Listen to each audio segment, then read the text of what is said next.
Bueno, muy buenas tardes a todos. Deciros que estoy muy contento de poder estar en esta tarde aquí con vosotros. Qué bien.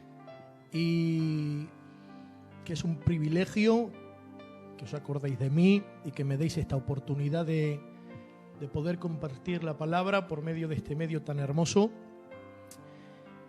Y darle gracias a mi hermano Félix, que fue él quien me lo propuso.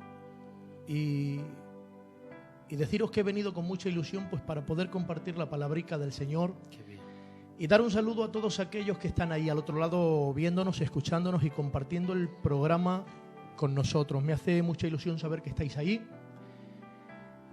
Y nada, deciros que desde que el hermano Félix me propuso de compartir la palabra y compartir el programa, hubo un tema que vino a mi corazón y es lo que quiero compartir con vosotros, ¿vale?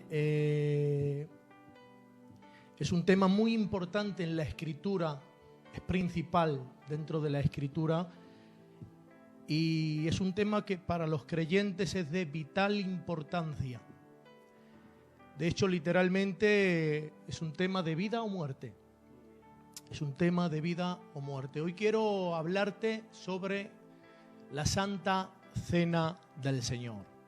Es un tema que se predica poco, siendo tan importante como es, se predica poco. Y hoy, el propósito mío de hablarte sobre este asunto, yo quisiera que hoy me diese Dios la gracia de poder conseguir tres cosas con la palabra, y es poder expresar y hacer, digamos, entender qué quiere decir o qué representa lo que estamos haciendo al participar de la Santa Cena, qué importancia tiene y tercero, qué peligros conlleva.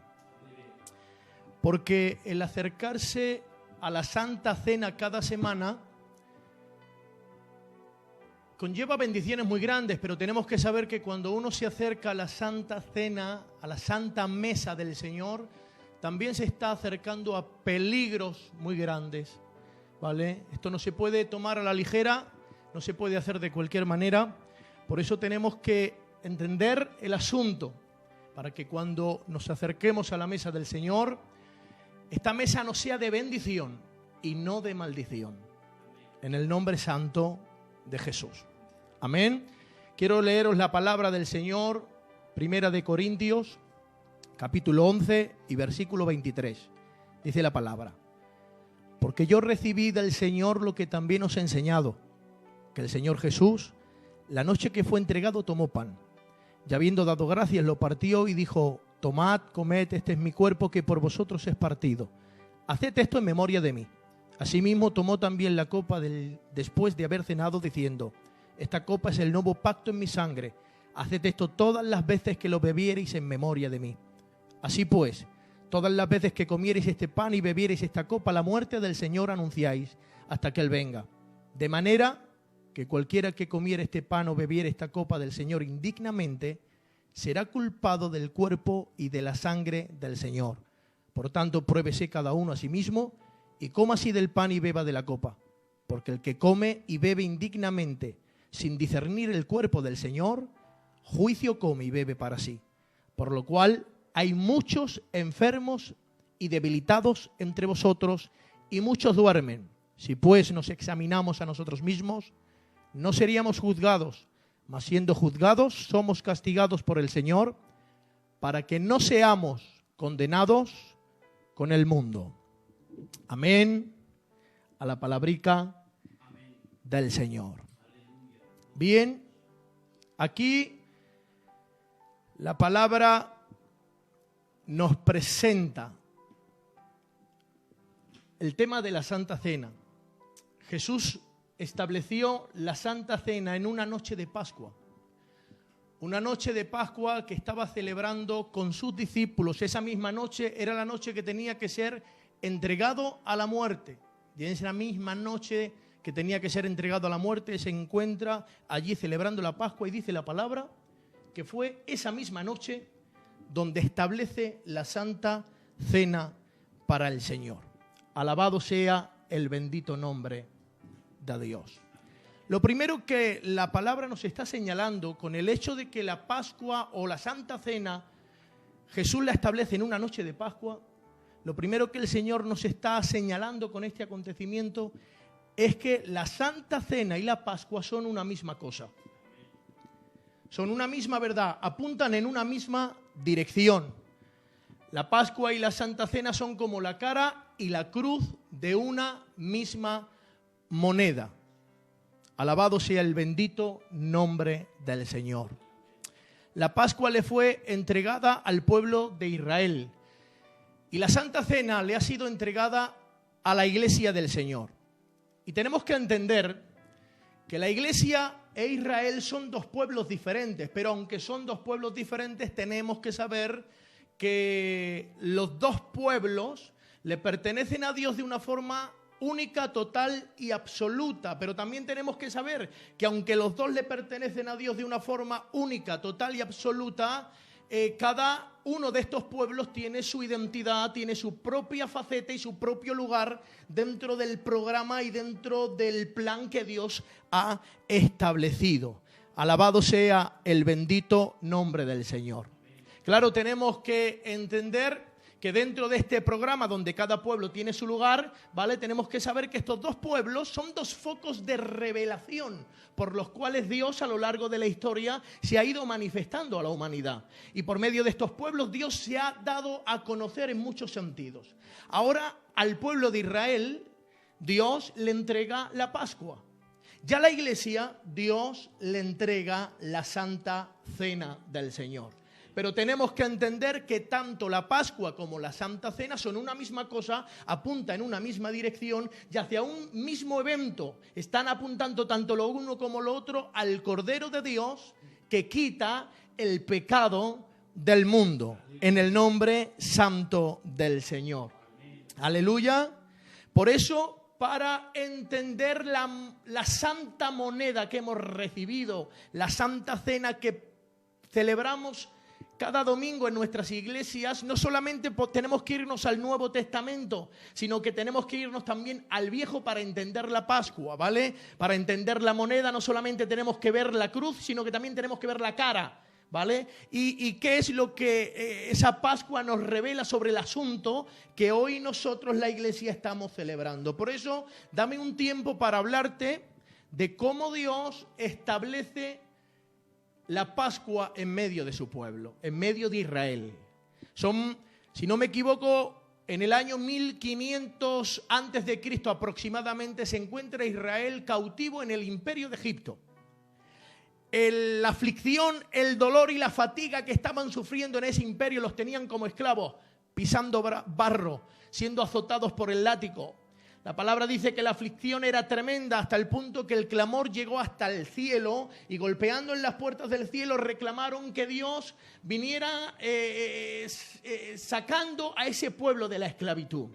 Ahora Dios lo tiene todo preparado. Dios llama a su siervo Moisés, lo envía a su siervo Moisés a derribar a este poderoso imperio que está predominando en el mundo. Y ahora, atención, un anciano de 80 años con un cacho de palo en la mano y se dirige cual ejército a enfrentarse con todo un imperio que está predominando en aquel tiempo, ¿vale? Este anciano llega delante de la corte de Faraón con sus vestiduras de pastor como si fuese su armadura y con su palo en la mano como si fuese su espada. Y cuando le propone el anciano le dice, mira, con autoridad se lo dice, le dice, mira, ha llegado el momento por mandato de Dios, tienes que dejar salir a su pueblo. Faraón y la corte se ríen del viejo y del anciano, pero cuando el viejo y el anciano levanta el palo que trae hacia el cielo, la gloria que se manifiesta es espectacular. La ira y la gloria de Dios se levanta en contra del imperio de Egipto. Y la palabra nos enseña que vienen 10 juicios. 10 juicios que golpean al imperio de Egipto.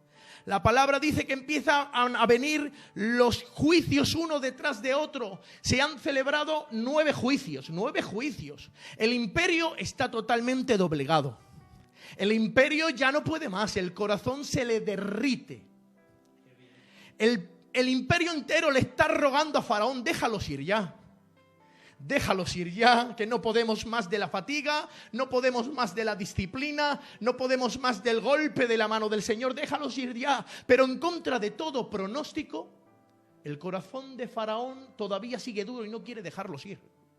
Es entonces cuando Moisés se prepara para lanzar el último sello, el último juicio o la última plaga que tiene que venir sobre el imperio, la cual totalmente derribará el corazón no solamente del imperio, sino también el corazón de Faraón. Y ahora le dice Moisés a Faraón, dice, mira, el ángel de Jehová vendrá esta noche, pasará por la tierra del imperio de Egipto y acabará con la vida de todos los primogénitos de Egipto. Ahora cuando el pueblo de Dios Israel escucha el juicio que viene el ángel de Jehová a matar a los primogénitos, el temor también se apodera de ellos. Y preguntan y dicen, ¿y qué será de nuestros hijos? ¿Qué será de nuestros primogénitos? Claro, Moisés tiene que decirle, vosotros tranquilos, porque en esta noche de juicio, Dios os regala la Pascua. La Pascua es un regalo que Dios le hace a su pueblo para que el pueblo esté en paz y esté tranquilo en un momento de juicio. Y ahora Dios le regala la Pascua, tranquilos, no temáis. Mientras el ángel ejerce juicio, a vosotros os regalo la Pascua para que estéis en paz. Y ahora el pueblo pregunta, bueno, ¿y cómo se celebra esta Pascua que va a guardarnos del juicio? ¿Cómo se celebra esta Pascua que nos va a proteger en momentos donde tu ángel ejerce disciplina y juicio? ¿Cómo se celebra? Y ahora el Señor empieza a instruir al pueblo de cómo se celebra su Pascua. Dice, mirar, dice, cada familia, dice que coja un cordero. Dice el cordero, dice, cada familia cogerá un cordero que sea perfecto, sin defecto. El cordero será degollado. Derramaréis la sangre del cordero. Con la sangre del cordero pintaréis las puertas de vuestra casa. ¿Vale? Y cuando la puerta esté pintada, cogeréis al cordero, lo asaréis al fuego y toda la familia sentada en la mesa participaréis de la santa cena del cordero. Y será de esa forma que mi ángel vendrá por la noche pasando y en las casas de aquellos que pertenecen al imperio de Egipto y que no están celebrando la Pascua, entrará y ciertamente segará la vida de los primogénitos de aquello, pero cuando llegue a vuestra casa, primero contemplará la sangre del cordero y contemplando la sangre del cordero entenderá el ángel que los que están dentro están sentados a la mesa y comiendo de la carne del cordero. Es la santa cena del cordero. Aleluya. Y entonces el ángel, dice la palabra, pasará de largo, porque especialmente la palabra Pascua quiere decir pasar de largo. Alabado sea el nombre santo del Señor. Aleluya. Claro, ahora el Señor le dice, mira, esta Pascua que yo os regalo la celebraréis de una forma perpetua. Por todas las generaciones la celebraréis para conmemorar lo que yo hice con vosotros en el tiempo de vuestra esclavitud. Como yo me levanté y con brazo fuerte derribé al imperio, os saqué de la esclavitud y os llevé hacia la tierra de la promesa, hacia la tierra de la bendición, hacia la tierra donde fluye la leche y la miel, la tierra de la libertad.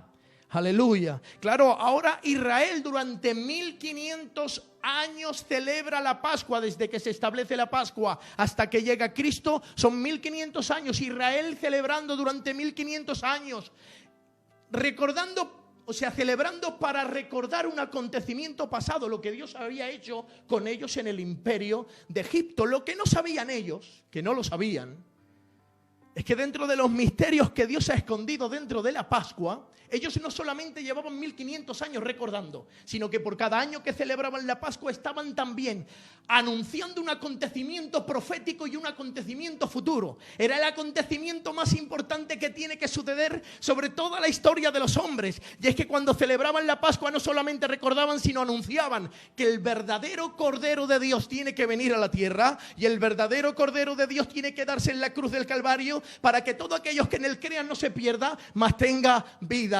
eterna, en el nombre santo del Señor.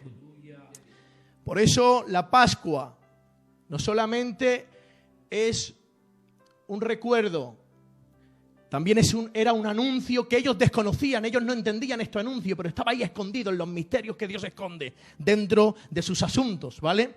En el nombre santo del Señor. Por eso tenemos que entender que tanto la Pascua como la Santa Cena apuntan en una misma dirección. Apuntan hacia el Cordero de Dios que quita el pecado del mundo. Cuando ellos la celebraban recordando. Nosotros cuando la celebraban anunciando sin saberlo. Ellos anunciaban el futuro sin saberlo. Nosotros cuando celebramos nuestra Santa Cena estamos mirando hacia el pasado, lo que Él hizo por nosotros. En el bendito nombre del Señor. Luego hay algo que yo he podido ver en la palabra, ¿vale? Y es algo muy curioso y que está lleno de gloria. Y he podido ver cómo el día de reposo que Dios establece en la ley está totalmente vinculado a la Pascua y totalmente vinculado a la Santa Cena del Señor. ¿Por qué? La palabra dice que Dios establece la Pascua y la palabra dice que Dios establece que la Pascua dure 7 días y establece también que estos 7 días sean 7 días de reposo. Todo el tiempo que duraba la Pascua tenían que ser días de reposo porque, ¿vale? De alguna manera el Señor está asociando lo uno con lo otro. Tú date cuenta que en Colosenses capítulo 2 y versículo 17 dice la palabra que todo lo establecido en la ley es sombra de lo que tenía que venir. Por eso cuando Dios establece que la Pascua dure 7 días y que esos días sean 7 días de reposo, ¿vale? Lo que nos está enseñando el Señor es que los días de reposo están totalmente vinculados con la celebración de la Pascua y como consecuencia inevitable también con nuestra Santa Cena. Pero ahora, claro, la pregunta es, ¿qué representa? ¿Qué tiene que ver lo uno con lo otro? Lo que tiene que ver es como así como la Pascua y la Santa Cena son asuntos que por los cuales Dios trae redención, tenemos que entender que el día de reposo también es un día de redención. Alabado sea el nombre del Señor. Para entender o explicaros esto, quiero que recordéis que tanto la Pascua como la Santa Cena apuntan hacia el Cordero que quita el pecado del mundo, el Santo Cordero de Dios que quita el pecado del mundo, ¿vale? Y quiero recordaros que el día de reposo es un día de redención. Así está escrito, dice el libro de Éxodo capítulo 31 y versículo 13. Le dice Dios al pueblo, le dice Dios a Israel.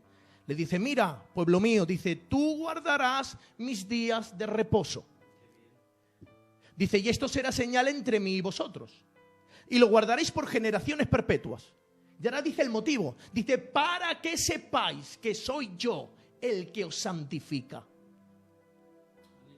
Para que sepáis. Ese es el motivo por el cual el pueblo tiene que guardar el sábado. Es el motivo y la razón por el cual el pueblo tiene que guardar el sábado. Porque el sábado era uno de los mandamientos más sagrados de la ley. ¿Por qué? Lo dice Dios. Dice, para que sepáis que soy yo el que os santifica. Le estaba regalando Dios al pueblo una verdad, dice Dios. Era una forma que Dios tenía de decirle al pueblo, os acabo de entregar una ley que se compone de 613 mandamientos que sé que no sois capaces de cumplir. Os entrego una ley, 613 mandamientos, y no solamente os regalo los 613 mandamientos, os doy 6 días, los primeros 6 días de la semana, para que intentéis santificaros con la ley que os he regalado. 613 mandamientos, empezando desde el domingo, que es el primer día de la semana en el calendario hebreo, pasando por el lunes, por el martes, por el miércoles, por el jueves, hasta llegar al viernes. Claro, el verdadero y sincero devoto de la ley, cuando llegaba el viernes, no le quedaba más remedio que llorar. Porque sabía él que no había podido cumplir los 613. Sabía él que no había podido santificarse con los 613. Sabía él que todavía en el viernes, en el último día o en el penúltimo día de la semana, todavía estaba destituido de la gloria de Dios. Todavía estaba en su condena. Todavía estaba en su delito porque no había sido capaz de cumplir los 613. Y claro, el verdadero, cuando llega el viernes, como le duele no cumplir la palabra, al viernes tiene que llegar estar llorando porque no hay otra manera de llegar al viernes, llorando por su delito, llorando por su pecado, llorando por su maldad. Pero es entonces cuando Dios contempla el llanto del que llora que le dice: tranquilo, porque aunque tú no has podido cumplir en estos 6 días de semana los 613, pero tengo un regalo para ti. ¿Qué regalo tienes? Y es que va a empezar el sábado. ¿Y qué ocurre en el sábado? En el sábado ocurren 2 cosas. Es que tú no tienes que hacer nada y soy yo el que te santifica. Santo sea el Señor. Tú no tienes que hacer nada y soy yo el que te santifica. Por eso cada vez que se celebraba el sábado estaba profetizando sobre el consumado es de la cruz.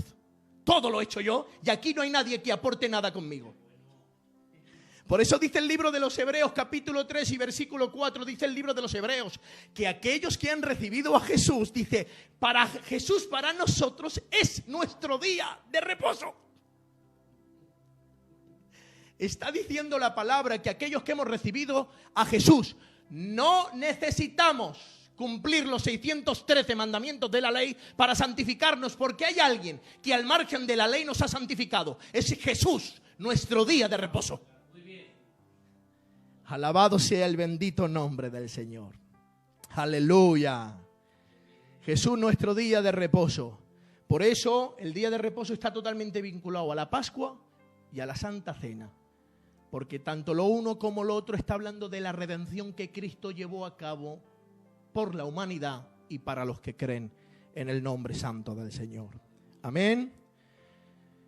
Y ahora me gustaría irme al Nuevo Testamento y hablaros de la Santa Cena del Señor. Permíteme que te vuelva a leer la palabra.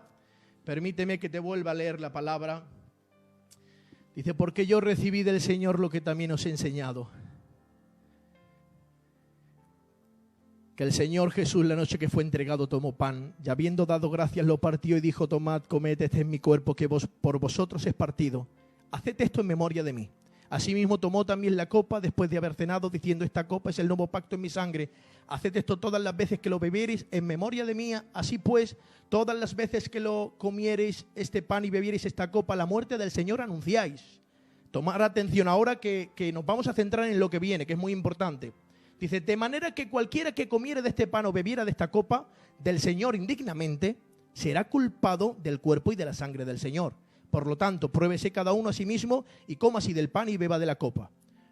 Porque el que come y bebe indignamente, sin discernir el cuerpo del Señor, juicio come y bebe para sí. Por lo cual hay muchos enfermos y debilitados entre vosotros y muchos duermen. Si pues nos examinamos a nosotros mismos, no seríamos juzgados por el Señor. No seríamos juzgados. Seríamos castigados por el Señor pero todo esto es para que no seamos condenados con los del mundo. Pido perdón por la mala lectura. Alabado sea el bendito nombre del Señor. Aquí la palabra nos enseña, nos advierte que acercarnos a la santa mesa del Cordero para comer el pan, el vino, símbolo de su cuerpo, de su sangre, es una gran bendición, pero también nos advierte que es un gran peligro. Nos advierte que podemos caer en el error de acercarnos de una forma indigna. Y si caemos en el error de acercarnos de una forma indigna, la palabra dice que en vez de bendición nos será para maldición y juicio. Y ahora quiero hablaros de qué quiere decir participar de la Santa Cena de una forma indigna, ¿vale? Hay diferentes formas de participar de la Santa Cena de una forma indigna. Hay diferentes maneras, ¿vale?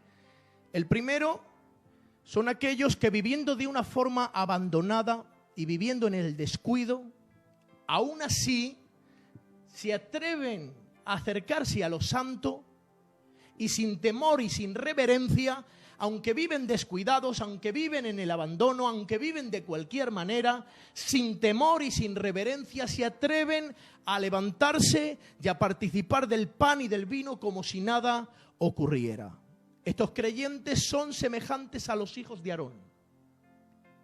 Dice la palabra que está el tabernáculo recién oficiado o ejercido. Dice la palabra que los hijos de Aarón se visten con sus vestiduras y se atreven a entrar en el tabernáculo santo de Dios y se atreven a ofrecer y participar de las ofrendas santas de Dios. Pero dice la palabra que lo hacen ofreciendo un fuego extraño. Y la palabra dice, y por este pecado fuego salió de Dios y los consumió por entero. ¿Por qué se levantó el juicio en contra de estos?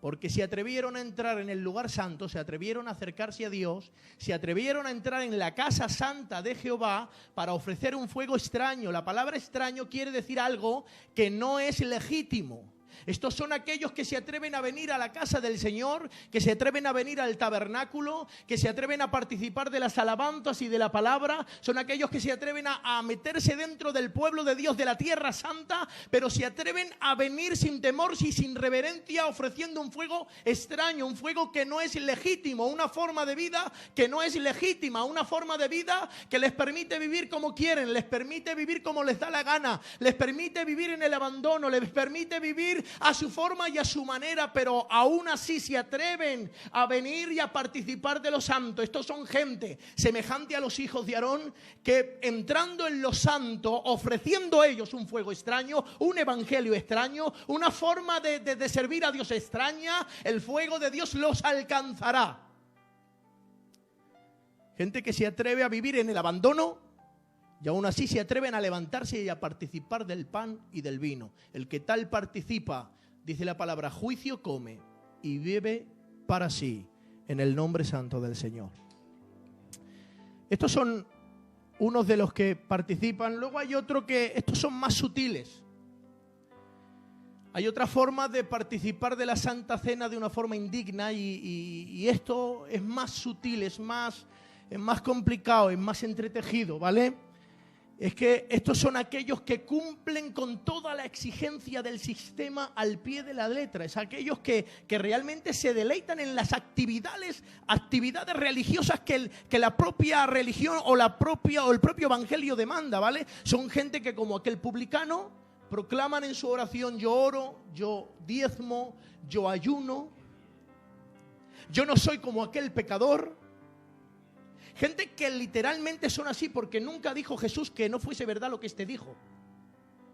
Este ciertamente oraba, este ciertamente ayunaba, este ciertamente diezmaba, este ciertamente se apartaba del pecado en ese sentido. Pero este tenía un problema, es que tenía un orgullo religioso que le hacía sentirse inocente. Le hacía sentirse inocente. Estos son creyentes que se atreven a acercarse al Santo Cordero de Dios o a la Santa Mesa de Dios, pensando que el Cordero no tiene nada que perdonarles. Porque han aprendido a vivir a una altura religiosa tan alta, han aprendido a vivir en las alturas de la oración, en las alturas del ayuno, en las alturas de la palabra, han aprendido a vivir en las exigencias del mandamiento. Pero claro, esas exigencias sin darse cuenta han provocado un orgullo religioso que cuando se acercan a la mesa del Señor no lo hacen con temor porque piensan que son inocentes. Y piensan que el Cordero no tiene nada que perdonarles. Son semejantes a aquel joven rico, dice la palabra. Un hombre rico vino delante del Señor y le dijo: maestro bueno. Ahora el Señor, viéndolo de lejos, porque ya veía cómo venía, le dice: no me llames bueno, solamente bueno es Dios. Porque ya entendía el corazón y de lo que carecía este hombre. ¿Qué he de hacer para heredar la vida eterna? Dice: guarda los mandamientos. Y ahora dice, presumiendo, con orgullo, dice: los llevo guardando desde mi juventud, todos. Porque él se deleitaba en esta forma de vida, se deleitaba en vivir al margen del pecado, se deleitaba en cumplir con lo establecido y con el mandamiento. Pero ahora el Señor tiene que meter la mano en el corazón para sacar algo que hay oculto incluso para él mismo. Y tiene que decirle: bueno, pues te falta una cosa. Vende todo lo que tienes y dáselo a los pobres.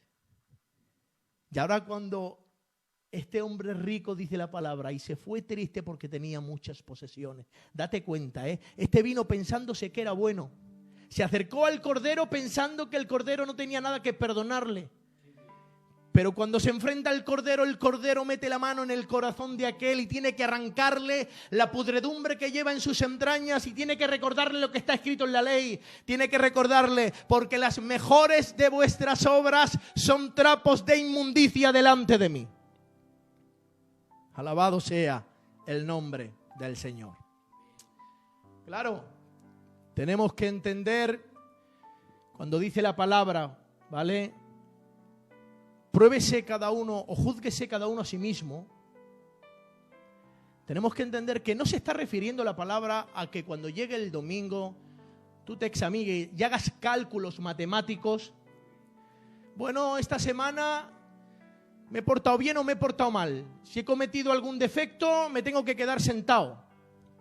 Pero si tengo suficientes méritos, si tengo suficientes obras como para levantarme, entonces me levanto.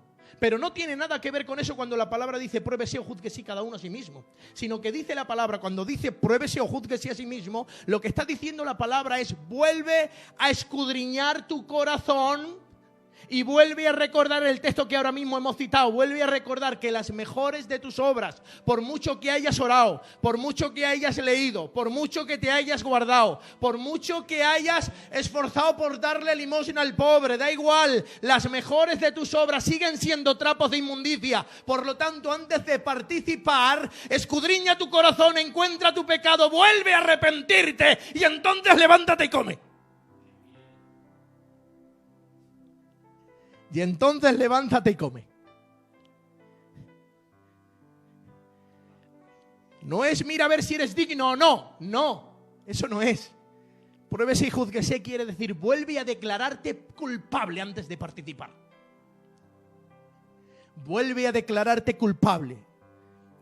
Ya que el arrepentimiento no es una experiencia que podamos vivir en el pasado y podamos abandonar allí como algo que vivimos, que va. El arrepentimiento es algo que tiene que acompañarnos de por vida y tiene que renovarse en nosotros constantemente. Constantemente. Porque el principio de la espiritualidad es el arrepentimiento. El principio de la espiritualidad es el arrepentimiento. Por eso dice la palabra, acercaos, dice, ante mi trono, dice, confiadamente, dice, ante el trono de mi gracia para recibir oportuno socorro. Date cuenta, el que se acerque, que tenga en cuenta. Dice, que se acerque para recibir gracia y oportuno socorro. Gracia y socorro. Solamente el que entiende que necesita gracia y socorro es el que puede levantarse a comer. Solamente el que ha entendido que su vida religiosa no sirve para nada, que sus méritos religiosos no sirven para nada. Solamente el que ha entendido que necesita gracia y socorro es el único digno de acercarse a la mesa y comer. Alabado sea el nombre del Señor. Por eso cuando nos sentimos inocentes y participamos de la Santa Cena sintiéndonos inocentes, estamos participando de la Santa Cena indignamente. Luego hay otros que también sufren el juicio de Dios. Pero estos no son gente que participa de una forma indigna. Hay otros que sufren el juicio de Dios por no comer de la Santa Cena del Señor. Por no comer.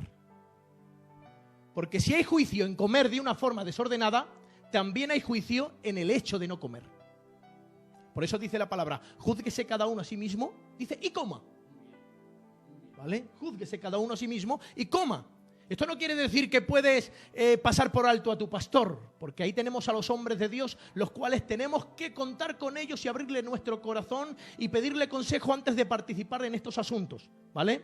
Pero la palabra dice, júzguese cada uno a sí mismo y coma, ¿vale? Claro, hay quien ha pensado que ha encontrado la forma de no recibir el juicio. Ellos piensan, bueno, como yo he pecado, no pasa nada, no me levanto, y entonces, habiendo pecado, me libro del juicio. Pero dice Jesús, ¿pero quién os enseñó a huir de la ira venidera? ¿Quién os enseñó a huir de la ira venidera? Porque es imposible huir de la ira venidera. Escucha bien, es imposible que tú encuentres una fórmula donde tú vivas en desorden o en pecado y que el juicio no te alcance. Es imposible. Por eso tienes que entender que si la Pascua y la Santa Cena son dos cosas que apuntan hacia una misma verdad, tienes que entender que en cada una de las facetas del Nuevo y del Viejo Testamento, la palabra nos muestra una parte de la verdad en referencia al juicio. En el Viejo Testamento nos muestra, en el Nuevo Testamento la palabra nos muestra que para el que come indignamente hay juicio.